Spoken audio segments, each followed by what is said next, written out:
10th +2 முடிச்சுட்டு உயர்கல்வி போகிற ஸ்டூடெண்ட்ஸும் அவங்களுடைய பேரண்ட்ஸும் ஒன்று சொல்கிறேன், நல்லா கவனமாக கேட்டுக்குங்க. வாழ்க்கையில் பணங்காசு ரொம்ப முக்கியம். அந்த பணங்காசை நம்ம அப்பா அம்மா அல்லது நம்ம படிக்கிற கல்வி மட்டும் தான் நமக்கு தரும், வேறு யாரும் தரமாட்டாங்க.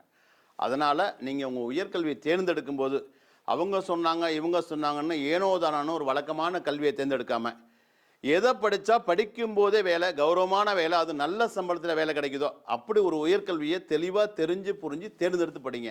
அதாவது இந்த உயர்கல்வியை படிக்கும்போதே மாதம் 20,000 ரூபாய் ஸ்டைஃபண்டு, படித்து முடிச்சது லட்சத்தில் சம்பளம்.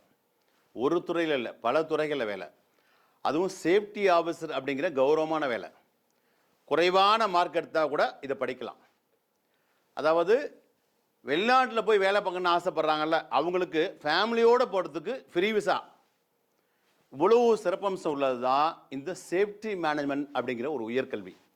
இந்த சேஃப்டி மேனேஜ்மெண்ட் படிப்பை பற்றி நீங்கள் வேணும்னாக்க ஃபாரினில் இருக்கவங்ககிட்ட கேட்டு பாருங்கள். இன்றைக்கி நீங்கள் செலக்ட் பண்ணுற இந்த உயர்கல்வி தான் நாளைக்கு உங்களுக்கு ஒரு உயர்வான வாழ்க்கையை தரும். இப்படி இதை பற்றி இன்னும் டீட்டெயில்ஸ் உங்களுக்கு தெரிஞ்சுக்க ஆசைப்பட்டீங்கன்னாக்க ஃபோன் நம்பரை கான்டாக்ட் பண்ணி நீங்கள் தெளிவாக கேளுங்க. காலத்துக்கேற்ற கல்வி தான் நம்மளை காப்பாற்றும். All the best.